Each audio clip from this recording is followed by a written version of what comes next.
मेरे बच्चे, यदि तुम मुझ पर विश्वास करते हो तो मेरी इस बात को जो बता रही हूँ उसे ध्यान पूर्वक सुनो। मैं वचन देती हूँ, तुम्हारा घर खुशियों से भर दूंगी। अच्छे लोगों के साथ हमेशा अच्छा ही होता है, क्योंकि उसका हृदय स्वयं अच्छा होता है।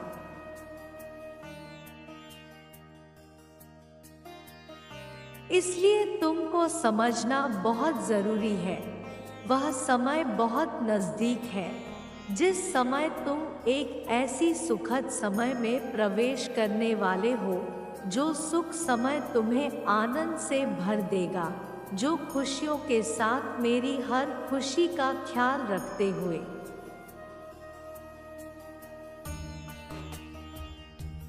अगर तुम्हारा हृदय मेरी आज्ञा का पालन कर रहा है और इसके साथ ही तुम केवल मेरी इस बात को मानते हो, तो तुम्हारे जीवन को आज मैं खुशियों से भर दूंगी। यह मैं तुम्हें वचन देती हूँ, लेकिन तुम क्या इसको पूरी तरह मान पाओगे जिसको मैं अब बताने वाली हूँ?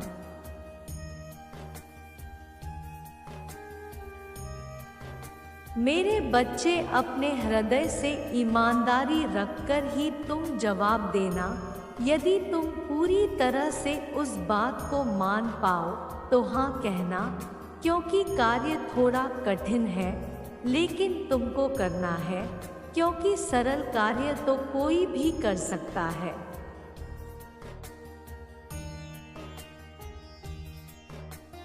लेकिन वही इंसान बड़ा होता है जो यह मुश्किल काम को कर जाए। जिस प्रकार माता पिता अपने उसी आज्ञाकारी बेटे से किसी भी कार्य को करने के लिए कहते हैं जिस बेटे पर उनको पूरा भरोसा होता है,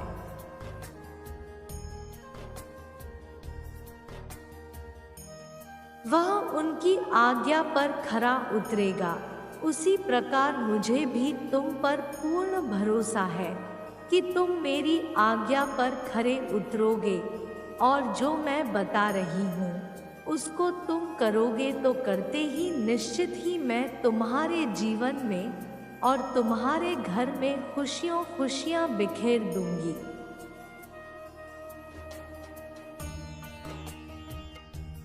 मेरे बच्चे, करना यह है कि जब तुम रात्रि में सोते हो उस समय तुम्हें पूरे दिन की दिनचर्या पर विचार करना है। पूरे दिन में तुमने कौन कौन सा कार्य किया, अर्थात सुबह से लेकर पूरे दिन और रात्रि तक जो काम किया है उस पर बारीकी से विचार करो।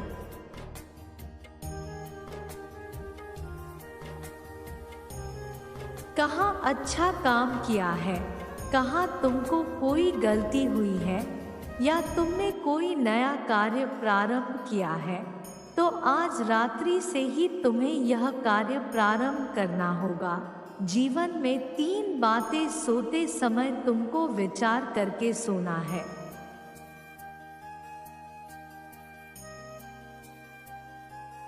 पहली बात, यदि तुमने जीवन में आज एक अच्छा काम किया है तो अपने मन को संतुष्टि दो और कहो कि हाँ, तुमने एक नया और अच्छा काम किया। दूसरा, यदि तुम कोई गलती की है तो कल सुबह प्रातःकाल उठते ही उस गलती पर विचार करके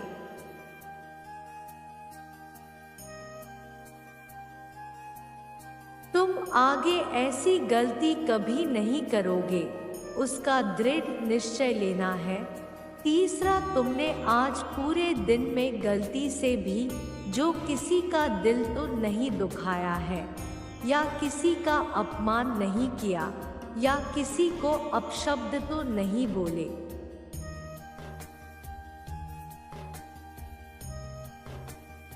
यदि ऐसा किया है तो उससे तुरंत माफ़ी मांगने का विचार अपने मन में लेकर आओ और उस व्यक्ति से माफ़ी मांगो। अपने हृदय में यह बात बसा लो कि आगे उस व्यक्ति को कभी अपमानित नहीं करोगे।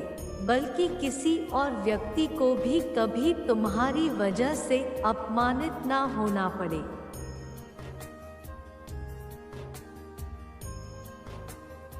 ऐसा कोई कार्य नहीं करोगे, क्योंकि खुशियों को प्राप्त करने के लिए मेरे बच्चे मेरी कही हुई बातों को ध्यान से सुनकर अपने जीवन में उतारना बहुत ही ज़रूरी है।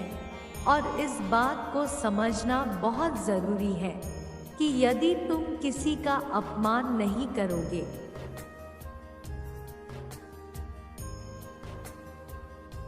किसी का हृदय नहीं दुखाओगे, तो तुम उनके आशीर्वाद के साथ मेरा आशीर्वाद प्राप्त करोगे। यदि तुम अपनी गलतियों को रोकते चले जाओगे तो निश्चित ही अच्छाइयों की तरफ जाओगे। हर काम प्रतिदिन नया और अच्छा करोगे।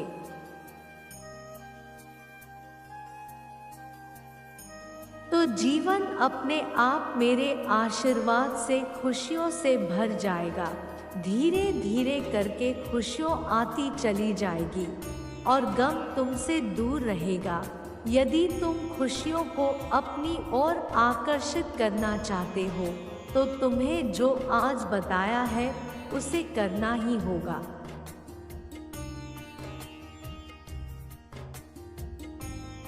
मेरे बच्चे, वह हर खुशी तुम्हें प्राप्त होगी जो तुम चाहते हो।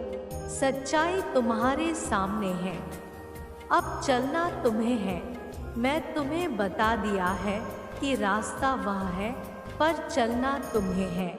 जो देख ना सके उसे दिखाना व्यर्थ है, जो सुन ना सके उसे सुनाना व्यर्थ है।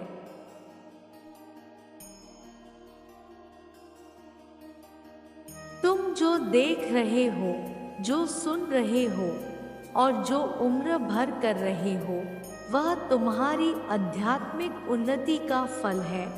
ऊर्जा के स्तर पर जो अनुभूतियाँ तुम्हें हो रही है, वह दूसरों को भी ऐसा हो यह आवश्यक तो नहीं है। इसलिए मेरे बच्चे, जो आत्माएं अभी उसे देखने, समझने और सुनने को तैयार नहीं है,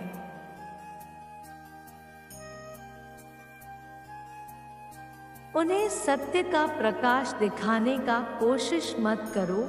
मेरे बच्चे, तुम वह हो जो दूसरों को अंधकार से प्रकाश में लाने का कार्य करते हो। जो भटका है वह स्वयं आएगा तुम्हारे पास। कुआं प्यासे के पास नहीं जाता, प्यासा स्वयं कुएं को ढूंढ लेता है।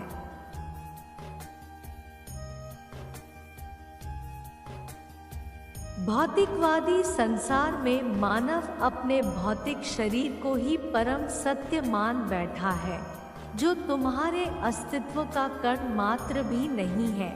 जैसे तुम जल को किसी पात्र में रखो, वह उसी रूप में दिखाई देता है, किंतु पात्र को ही जल कह देना यह उचित नहीं है।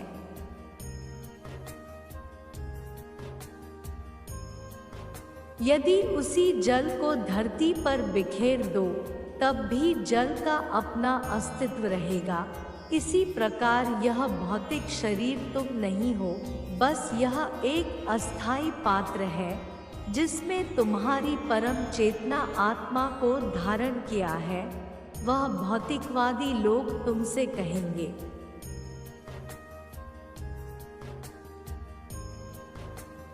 आत्मा दिखाई नहीं देती तो वह है ही नहीं। तो उनका उत्तर उन्हें यह देना, अनेकों वस्तु हैं जो दिखाई नहीं देते किंतु वह होती है। उन्हें केवल महसूस किया जा सकता है, जैसे भूख, प्यास, गर्माहट, ठंडक, पीड़ा। ठीक इसी प्रकार वह ऊर्जा है जो इस भौतिक शरीर को चला रही है।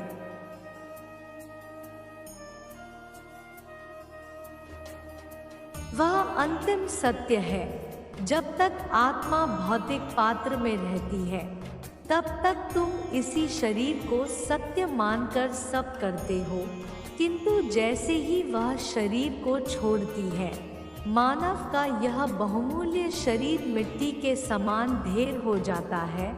कोई भी सगा संबंधी उस शरीर को नहीं रखना चाहता।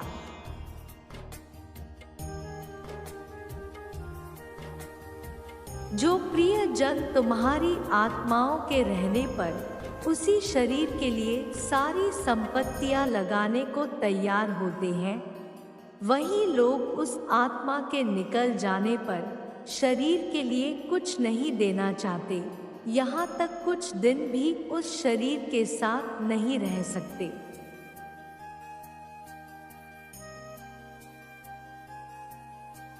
आत्मा रूपी ऊर्जा निकलते ही वह इस भौतिक शरीर को ठिकाने लगा देते हैं।